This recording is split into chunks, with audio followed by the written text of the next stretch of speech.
Olá, amigos, tudo bem? Bem, espero que sim. Estamos de volta aqui então para darmos continuidade à nossa leitura e estudo do Evangelho segundo o Espiritismo.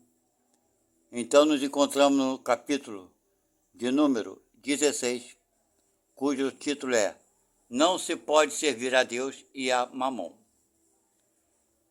E os subtítulos são Salvação dos ricos, Guardar-se da avareza, Jesus na casa de Ezequiel, parábola do rico, parábola dos talentos, utilidade providencial da fortuna, provas da riqueza e da miséria, desigualdade das riquezas, instrução dos espíritos, a verdadeira propriedade, emprego da fortuna, desprendimento dos bens terrestres, transmissão da fortuna.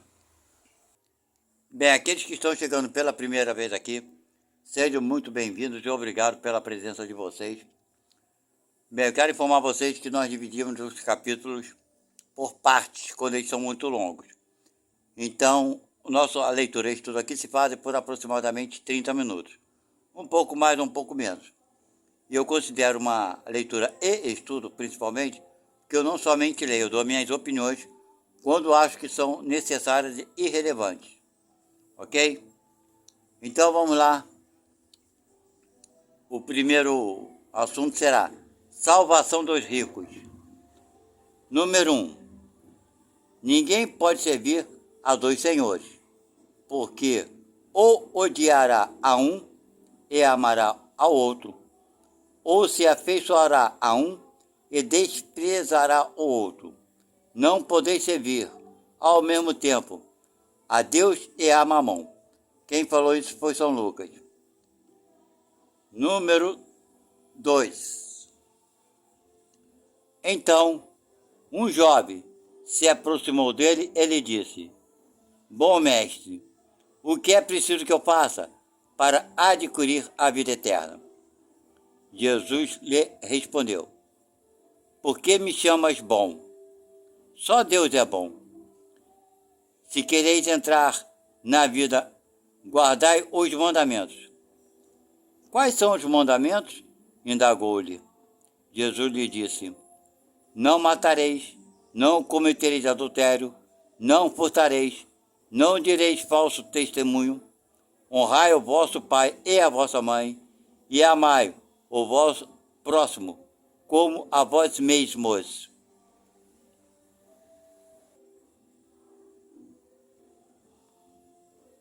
O jovem lhe respondeu: Tenho guardado todos esses mandamentos desde a minha juventude. Que me falta ainda? Jesus lhe disse: Se quereis ser perfeito, ide, vendei o que tendes e dai-os aos pobres, e tereis um tesouro no céu. Depois vinde e me segue. O jovem, ouvindo essas palavras, foi-se embora, muito triste, porque tinha grandes bens.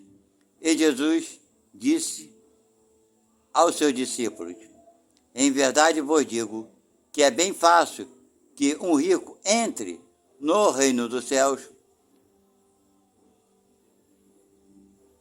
que é bem difícil, falei fácil? Que é bem difícil que um rico entre no reino dos céus. Digo-vos ainda, uma vez, é mais fácil um camelo passar pelo buraco de uma agulha do que um rico entrar no reino dos céus. Quem falou isso foi São Mateus, e São Lucas e São Marcos. Todos os três falaram a mesma coisa. Bem, gente, deixa eu dar um pitaco aqui, para que a gente entenda um pouco o que significa esse ensinamento, né, de passar o camelo pelo buraco da agulha, né, etc e tal. Vou explicar por quê. Naquela época de Jesus Cristo, as cidades tinham um portal de entrada que era chamado de agulha. E os comerciantes entravam com seus camelos lotados de mercadoria. Então, muitos camelos, por estarem lotados de mercadoria, tinham uma certa dificuldade para passar por aquele, uma passagem estreita, por assim dizer, que já era feito de propósito para que os comerciantes não levassem muita mercadoria para dentro daquele ambiente do mercado, por assim dizer. Então, era chamado aquilo de agulha, certo? Então, as pessoas hoje ficam pensando, que coisa mais, como é que o camelo vai passar no buraco da agulha, né? Pois é. Então, esse ensinamento Jesus se inspirou nesse jeito dos comerciantes lidarem naquela época, ok? Agora ele vai falar, guardar-se da avareza. Número 3. Então o homem lhe disse do meio da multidão, Mestre, dizei ao meu irmão que divida comigo a herança que nos cabe. Mas Jesus lhe disse, ó homem, quem me estabeleceu para vos julgar ou para fazer vossas partilhas? Depois lhe disse, tende cuidado em vos guardar de toda avareza, porque em qualquer abundância que o homem esteja, sua vida não depende dos bens que ele possua. Ele disse em seguida esta parábola. Havia um homem rico, cujas terras tinham produzido extraordinariamente, e ele mantinha em si mesmo estes pensamentos. Que farei? Porque eu não tenho lugar onde possa encerrar tudo o que colhi. O que ele faria, né? Eis, disse ele, o que farei? Derrubarei meus celeiros e os construirei maiores. E aí colocarei toda a minha colheita e todos os meus bens. E direi à minha alma, tu tens muitos bens reservados para vários anos. Repousa, come, bebe, ostenta. Mas Deus, ao mesmo tempo, disse a esse homem, insensato que és, vai ser retomada tua alma esta noite mesmo. E para quem será o que amontoaste? A gente fica reservando, guardando com avareza, né? E não sabe se vai acordar dia seguinte. Pois é bem por aí. É isso que acontece com aquele que amontoa tesouros para si mesmo e que não é rico diante de Deus. Quem falou isso foi Lucas. Mas tem uma grande diferença, gente. Você se prevenir para o futuro, mas não se prevenir com a avareza. Ele está dando um exemplo aqui daquele que é avarento. Aquele que não se amontoa de grana, de fortuna, não ajuda a ninguém, não faz nada de útil com aquele dinheiro, fica amontoando a conta no banco. Tem muitas pessoas assim, ajuntando uma certa riqueza e não sabe se ele vai viver no dia seguinte. Agora, ser previdente é diferente. É você ajuntar o seu dinheiro, sabendo que pode ser que você venha precisar na velhice, né? Para que você não vai ter força para trabalhar para sempre, mas sem ser avarento por isso. Entendeu? Essa é a grande diferença. Não vamos esquecer que o dinheiro foi feito para ser utilizado, ok? Não é para ser guardado. Agora vai falar Jesus na casa de Zaqueu. Jesus, tendo entrado em Jericó, passava pela cidade. E havia um homem chamado Zaqueu, chefe dos publicanos, e muito rico, que tendo a vontade de ver Jesus para conhecê-lo, não o podia por causa da multidão. Tinha muita gente, ele queria chegar perto e não conseguia. Deixa eu dar um pitaco aqui, né? Parou aqui multidão. Publicanos eram os cobradores de impostos. Então eram mal vistos, claro, eles cobravam impostos para Roma, né? Então aquele povo todo odiava os cobradores de impostos, ok? Então eram vistos como má pessoas, tá? Ele continua, vamos lá. Porque ele era muito pequeno, aquilo que eu falei, está tentando ver Jesus. Por isso, correu à frente e subiu a um sicômoro para vê-lo, porque ele devia passar por ali.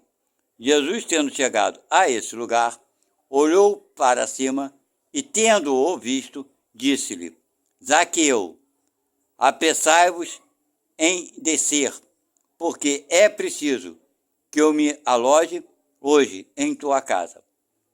Zaqueu desceu logo e recebeu com alegria. E o recebeu com alegria.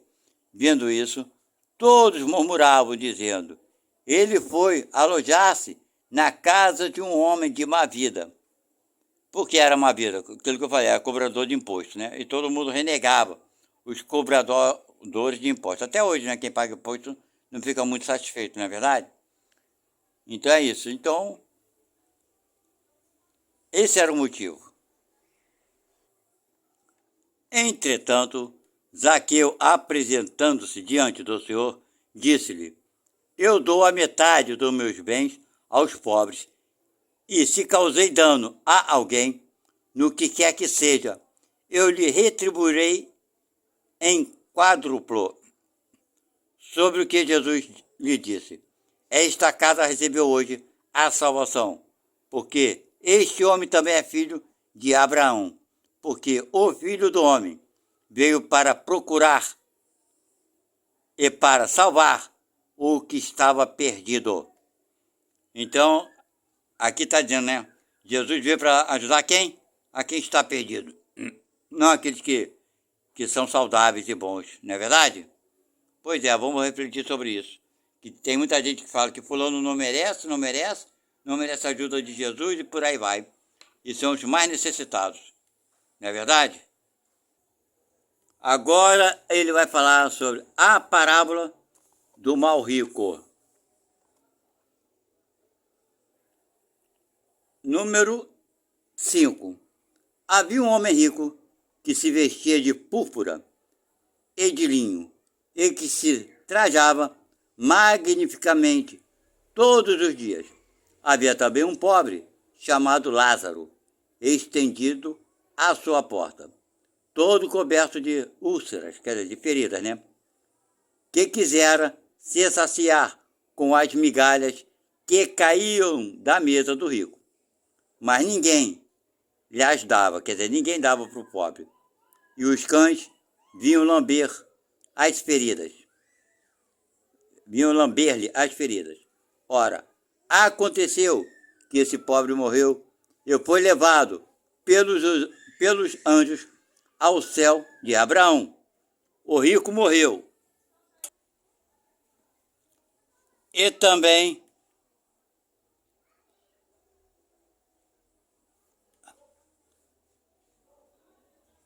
teve o inferno por sepulcro. O rico morreu também, só que ele foi para o inferno, por assim dizer. E quando estava nas tormentas, levantou os olhos para o alto e viu ao longe Abraão e Lázaro no seu seio.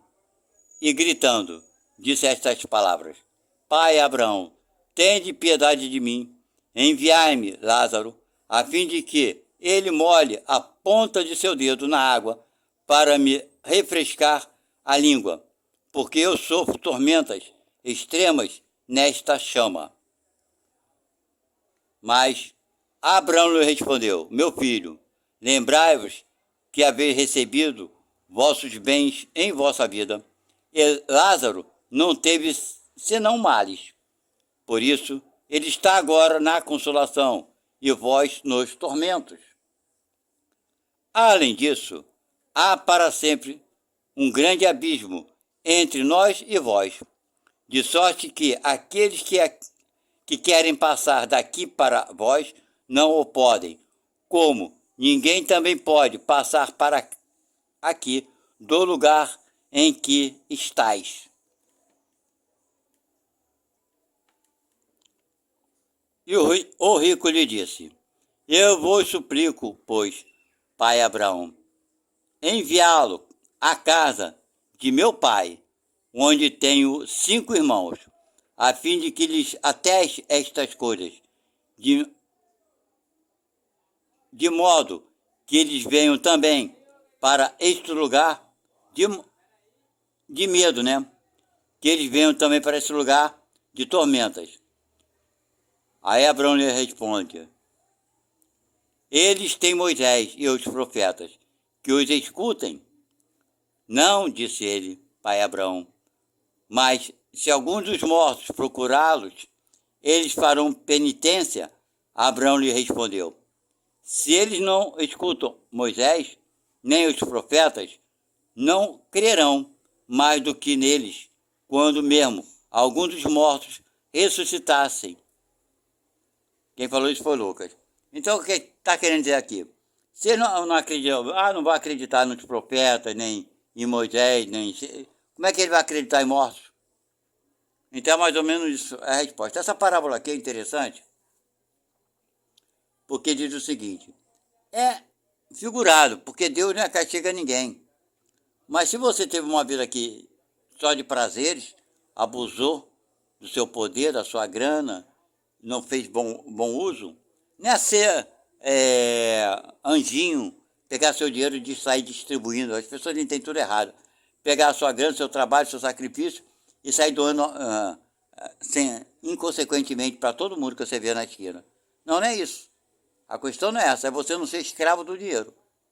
Por isso, quando Jesus falou para aquele rapaz: vai, vende as tuas coisas todas e me segue, ele falou para os apóstolos: esse cara não vai voltar, porque ele ainda está preso às coisas materiais. Ele é caridoso, faz tudo, mas não se desprende. Vai ficar preso na terra, nas coisas materiais. Ele ajuda bastante. Não resta a menor dúvida, tem muito mérito. Essa não é a questão. Mas não vai se desprender das coisas materiais.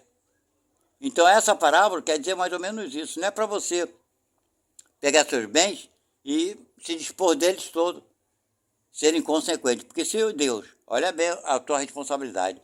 Sabe a parábola das moedas de ouro? Pois é. Se Deus coloca nas suas mãos uma vida rica, vamos botar assim, com dinheiro, com posses, é porque tem um objetivo. Certo? Qual será o teu objetivo? Não é só para você, com toda certeza.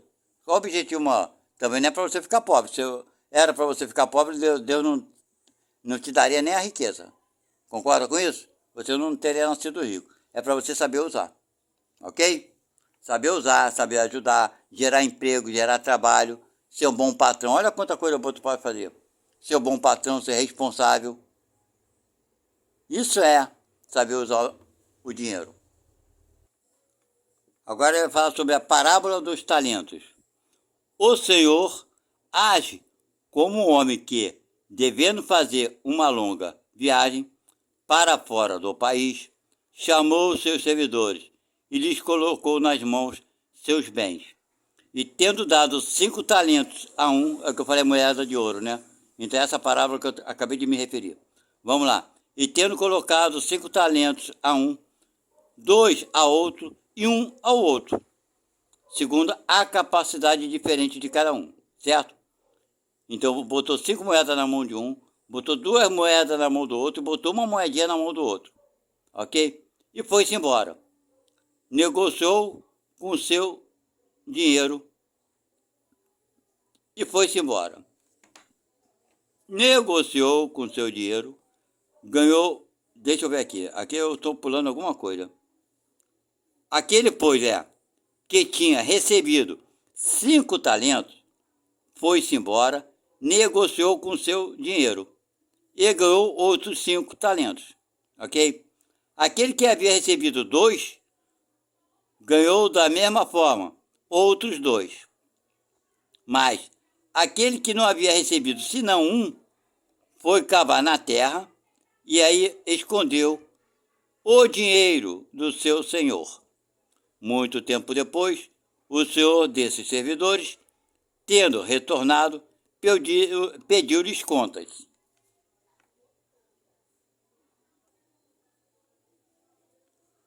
E aquele que havia recebido 5 talentos,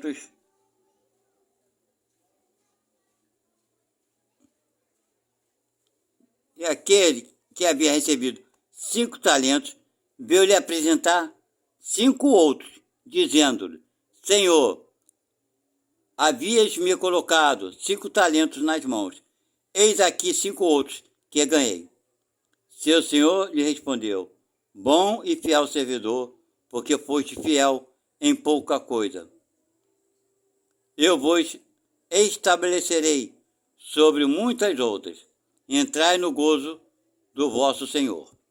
Aquele que havia recebido 2 talentos veio logo apresentar-se a ele, dizendo-lhe: Senhor, havias-me colocado 2 talentos nas mãos. Eis aqui 2 outros que ganhei. Seu senhor lhe respondeu: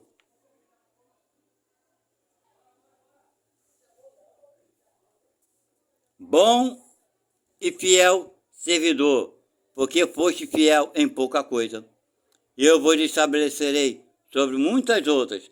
Entrai no gozo do vosso senhor. Aquele que não havia recebido senão 1 talento, veio em seguida. Ele disse: Senhor, sei que sois um homem duro, que ceifais onde não haveis semeado, e colheis onde nada haveis empregado. Por isso, como eu temia, escondi vosso talento na terra. Ei-lo, restituo o que é vosso. Mas seu senhor lhe respondeu: Servidor mau e preguiçoso, sabias que ceifo onde não semeei, e que colho onde nada plantei? Devias, pois, colocar meu dinheiro nas mãos dos banqueiros, a fim de que, no meu retorno, eu retirasse com juros o que era meu.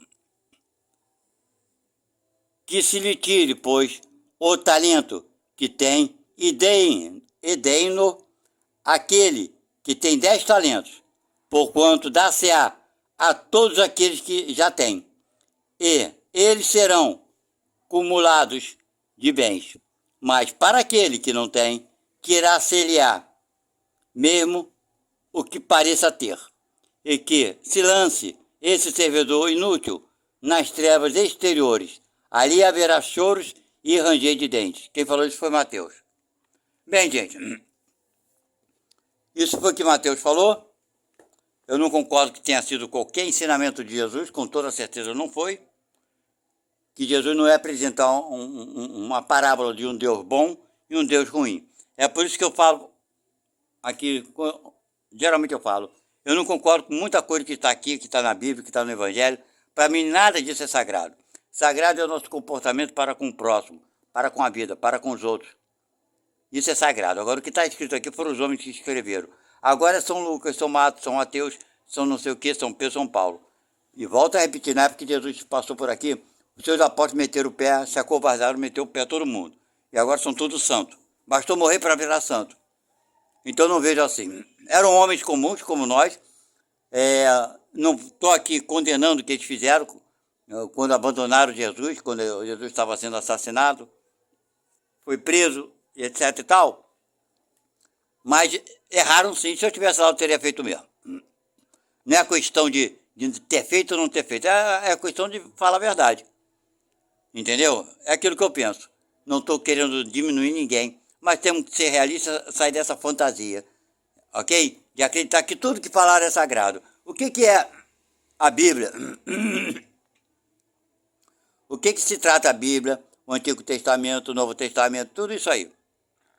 São as ideias, os pensamentos dos espíritos encarnados ou não. E não são perfeitos, porque estão no planeta completamente imperfeito. Não é verdade? Então eles vão dar algumas informações maravilhosas, claras e evidentes. Como também vão se enganar muitas vezes. E eu não concordo com essa parábola aqui que tenha sido dita por Jesus. Discordo plenamente. Porque um homem que prega um Deus bom, ele falou ali antes. Lembra quando o jovem foi falar com ele? Eu li isso aqui ainda há pouco. Ô Jesus, o senhor é bom, diga-me o que eu posso fazer. Aí Jesus já retruca, logo de cara. Bom é meu pai que está no céu, eu não sou bom. Entendeu? Então como é que um homem que apresenta um Deus bom pode apresentar uma parábola dessa, que Deus vai castigar e vai mandar o cara para o inferno e vai ranger dente e tudo mais? Vocês acham que é essa possibilidade? Eu duvido. Eu realmente não concordo. Ok? Então é uma questão para nós pensarmos um pouco mais sobre aquilo que a gente fala que é sagrado. Ah, porque está na Bíblia, está no Evangelho, está no Antigo Testamento, está no Novo, está no céu. Foram os nossos irmãos, são tão imperfeitos quanto a gente que estão aprendendo.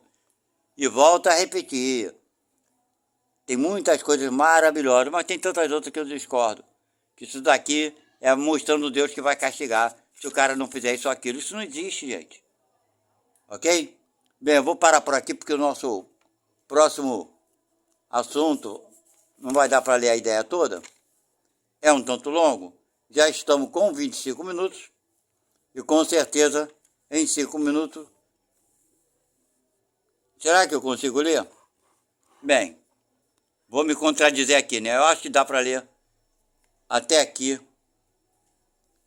esse ensinamento aqui. Tá ok? Vamos lá. Vamos tentar. O título vai falar Utilidade providencial da fortuna, provas da riqueza e da miséria. Esse é o número 7. Vamos lá, olha como é interessante, importantíssimo isso aqui, hein? Vamos ver se a gente consegue entender bem isso aqui. Se a riqueza devesse ser obstáculo absoluto à salvação daqueles que a possuem, tá vendo aqui? Assim como se poderia inferir de certas palavras de Jesus, interpretada segundo a letra e não segundo o Espírito, tá vendo? Se for interpretar mal, é isso que a pessoa vai pensar, que rico não vai para o céu. Deus, que a dispensa, que distribui, né? Que permite que a pessoa seja rica, teria colocado nas mãos de alguns um instrumento de perdição, tá vendo? Sem recurso. Então o problema não está na riqueza, está do mau uso dela. Pensamento que repugna a razão. A riqueza, sem dúvida, é uma prova muito difícil, mais perigosa que a miséria, pelos seus arrastamentos, as tentações que dá e a fascinação que exerce. É o excitante supremo do orgulho, do egoísmo e da vida sensual. É o laço mais poderoso que liga o homem à terra e afasta seus pensamentos do céu. Produz uma tal vertigem que se vê frequentemente aquele que passa da miséria à fortuna esquecer depressa da sua primeira posição. Tá vendo? O cara é pobre, fica rico, esquece de tudo. É verdade. Passa da miséria à fortuna, esquecer tudo da sua própria posição que tinha antes, né? Aqueles que a dotaram, aqueles que o dotaram, aqueles que o ajudaram a tornar-se insensível, egoísta e vão, mas do fato de tornar o caminho difícil, não se segue que o torne impossível, tá vendo? Eu não possa tornar-se um meio de salvação nas mãos daquele que dela sabe se servir, como certos venenos podem devolver a saúde se são empregados a propósito e com discernimento, certo? Então, o veneno ele pode curar, mas também pode matar. Quando Jesus disse ao jovem que o interrogou sobre os meios de ganhar a vida eterna, desfazei-vos de todos os vossos bens e segue-me. Ele não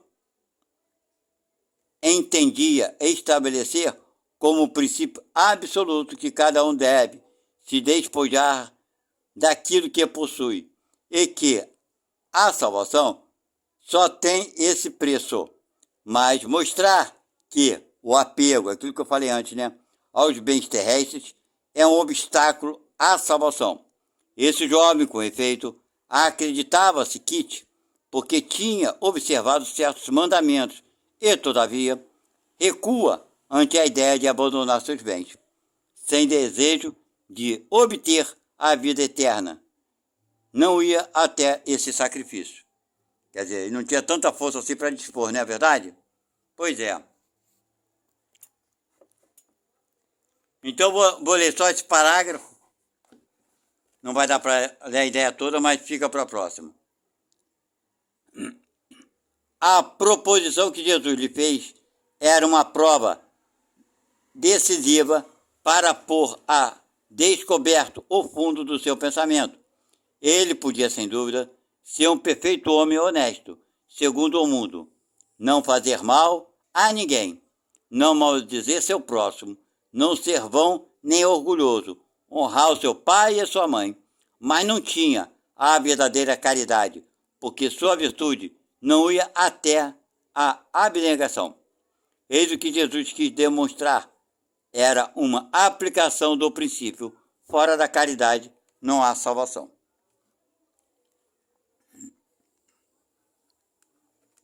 Bem, gente, vou parar por aqui.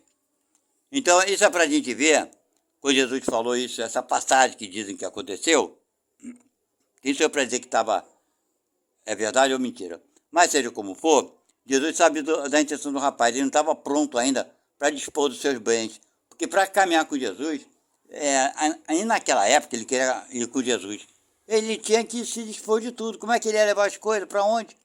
Ele ia fazer o que com essa riqueza? Ele tinha que dispor, caminhar e ir pregando, como os seus apóstolos depois fizeram. Então, meus amigos, é por aí, ok? Você querer ter um bom conforto, ter um bom lar, ter uma boa condição, né? Bem-estar, não é nada condenável. Agora, o exagero, sim. O exagero das coisas é condenável. Quando você adquire os bens, junta dinheiro para nada, sem utilizar o dinheiro. Você tem uma garagem com 20, 30 carros, para quê? É legal, é bacana, né? A gente tem assim uma fascinação, quem gosta de carro, né, de colecionar. Mas vamos parar para pensar e sair dessa pequenez, né? Se a gente gosta de tanto carro e tem dinheiro para isso, em vez de comprar, vamos fazer o seguinte: vamos visitar as fábricas dos carros, vamos ver onde estão esses carros, e vamos pegar o dinheiro, em vez de gastar e botar na nossa garagem, vamos pegar esse dinheiro e praticar caridade. Tem tanta gente passando fome, morrendo de fome, não é verdade? Bem, vou ficando por aqui. Aqueles que quiserem fazer o comentário, fique à vontade. E eu sempre respondo a cada um. Deu para entender? Concordando comigo ou discordando. Eu acho que quando a gente discorda de alguma coisa, a gente cresce um pouco mais porque absorve alguns conhecimentos a mais. Ok? E muitas vezes a gente descobre que estamos errados. Fiquem na paz e até a próxima. Tchau.